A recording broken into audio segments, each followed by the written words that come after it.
tremendous achievement. And how much fun is it for us to be here to witness it? It's a pinch-me moment for us. And that one falls incomplete. Looked like he might have had position there, but he couldn't hold on and it's second down.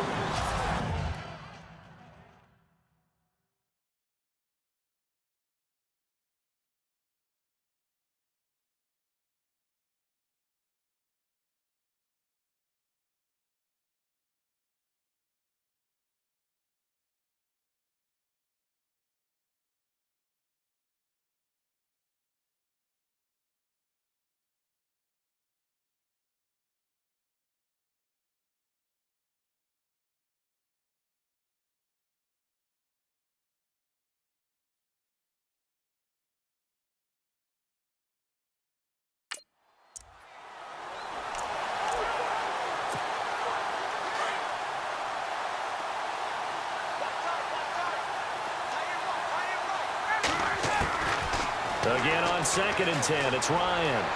Steps away. Throw left side complete. It's Hardy. And they do get him down, but not before he reaches the 4-yard line. A gain of 32 that time. On any given pass play, you never know exactly where your exit points are going to be. On this play, it was flushed to his left, still on the run, able to accurate. And he'll take it into the end zone. Touchdown, Atlanta. Devontae Freeman, his 3rd touchdown now on the year. And the Falcons have taken the early lead. Well, these guys have won 3 straight ball games and another good start to this one, out to the 6-0 lead.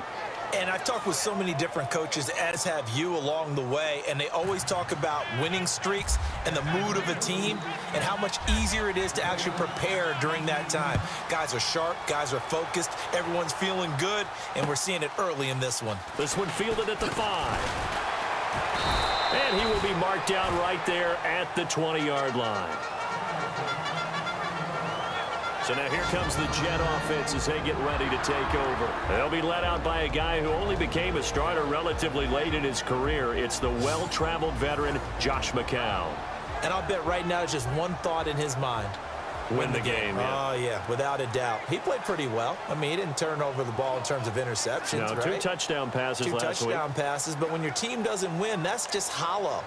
And the best quarterbacks don't care about anything but whether or not their team won.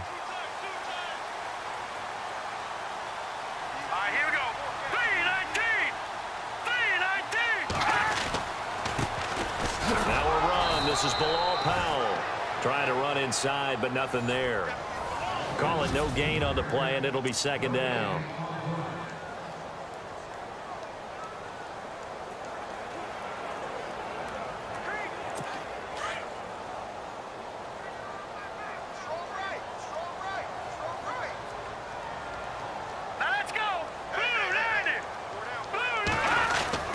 They go again with Powell. And he got blown up on that play. Back at the 20.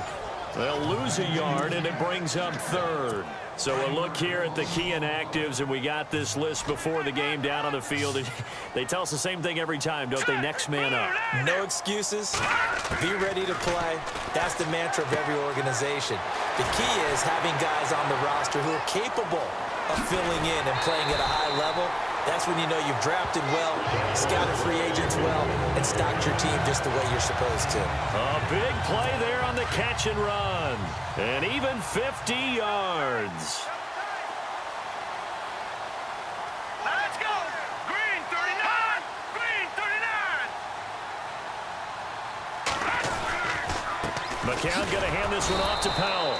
And he'll lose yardage. Brought down at the 32. That's going to go as a loss of 2, and it'll be 2nd down. Wow, that play got shut down in a hurry. As soon as the snap came, you could see defensively they were just closing in. That was going nowhere. Yeah, you count on your offense. And he's going to be taken down. Pressure gets there back at the 39-yard line. Deion Jones.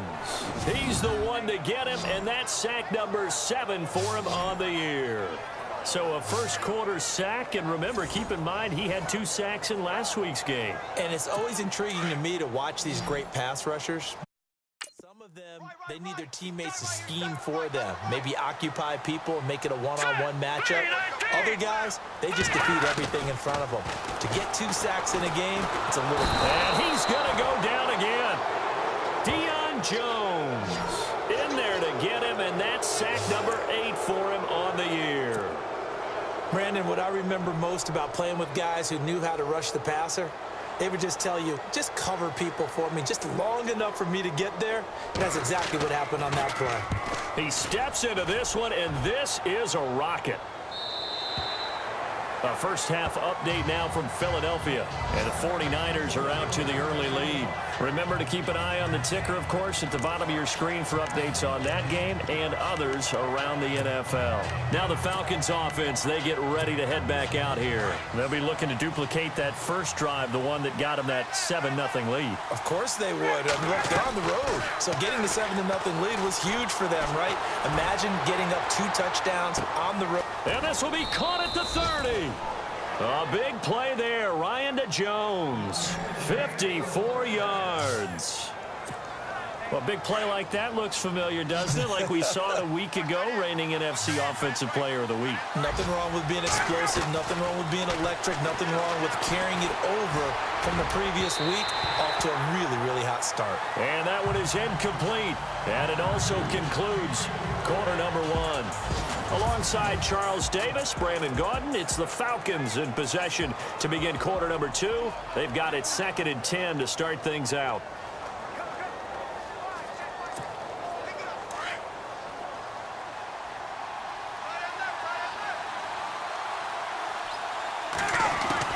Throwing again. Ryan, flush to his right.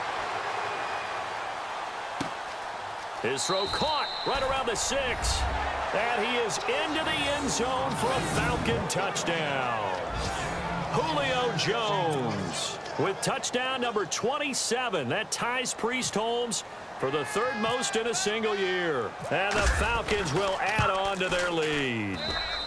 And he knocks it through.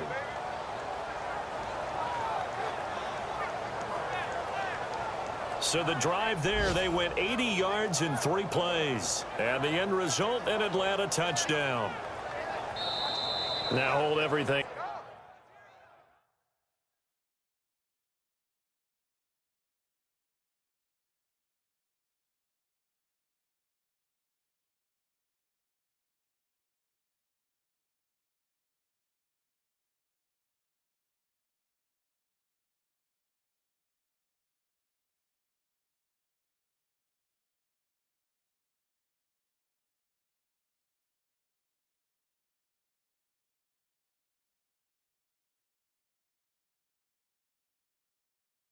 Here we're going to get a timeout by the offense. They'll have 2 remaining as we step aside here in this 2nd quarter.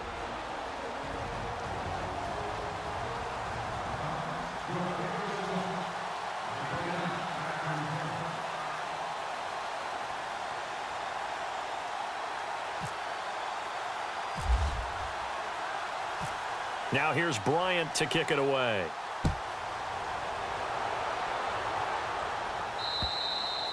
And this will be a touchback as that sails over the end line. Reminder, a couple of good games still to come. Later tonight, it's the Steelers on the road in Detroit taking on the Lions. Then Monday night, the costumes will be in full force in Kansas City, I'm sure, as on the day before Halloween, we'll see the Chiefs play host to their AFC West rivals, the Broncos. And wasn't it just a couple years ago, those two played a night game that was won by the Broncos on a fumble return with like 20 seconds to go? Absolutely, that was a thriller. Defenses always talk about earning the right to rush the passer on 3rd down, and you know what offenses want? Win 1st down so they can set things up for themselves better. And that wasn't helpful there. Not a big impact on 1st down. McCown throwing on 2nd. And he hits Jermaine Kearse. Call it a gain of 7, and it gets him a new set of downs.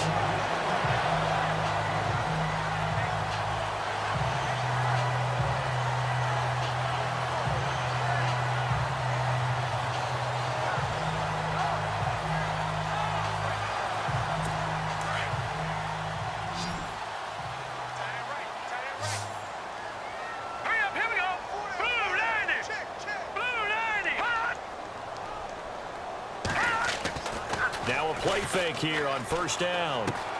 Caught. Safarian Jenkins, right side. And he'll get it out near the 40 to the 39. The completion good for 3, and it's second down. I know when you got a top tight end like this, you want to get him involved, but when you do, you're hoping for more than that. You certainly are. You've got to try and get him some space where he can make a play downfield, or at least an opportunity for some rack yardage, right? That run after catch.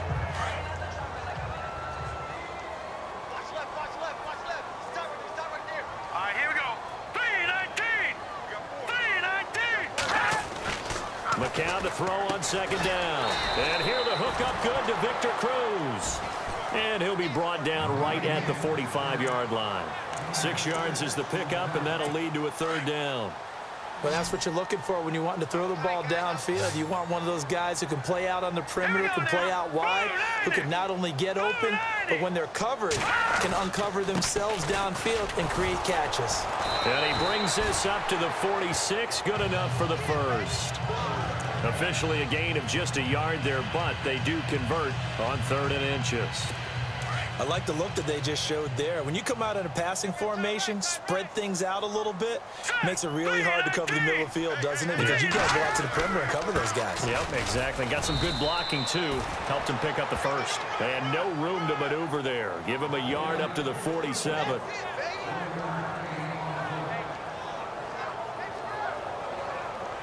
Two minutes remain here in the first half. We'll come back to MetLife Stadium after this short timeout.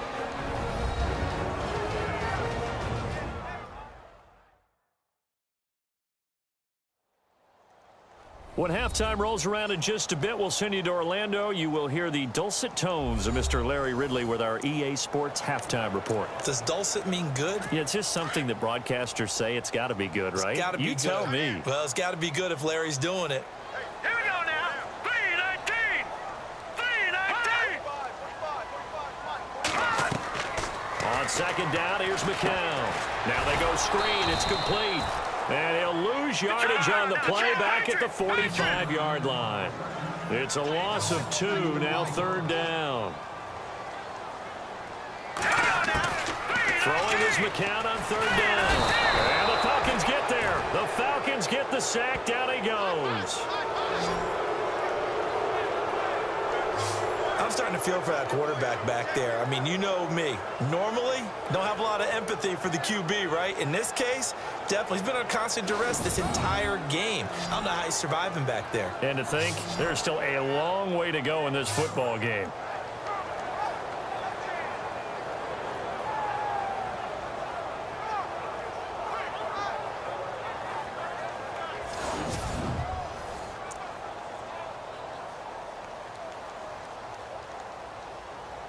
Here's Jeff Locke now, as he'll kick it away for the second time.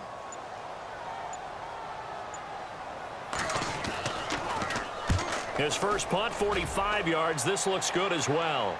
And a fair catch signaled for and taken at about the 18-yard line. A 40-yard punt, no return. And the Falcons will be taking over 1st and 10.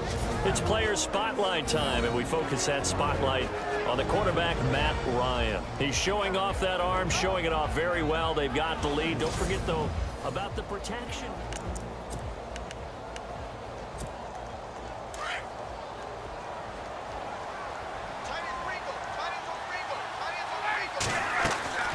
On 1st and 10, it's Ryan being chased out left. Now he'll let it go deep down the left sideline. So they took a shot on 1st down but couldn't connect. Well, he's been the guy. Already over 100 yards here in the first half. Could have had a lot more if he would have been able to haul that one in. In fact, our statistician Marvin was already handing me a piece of paper with that yardage totaled on it. He thought... He's got a man. Complete. And he'll take it into the end zone. Touchdown, Atlanta. Julio Jones with his 28th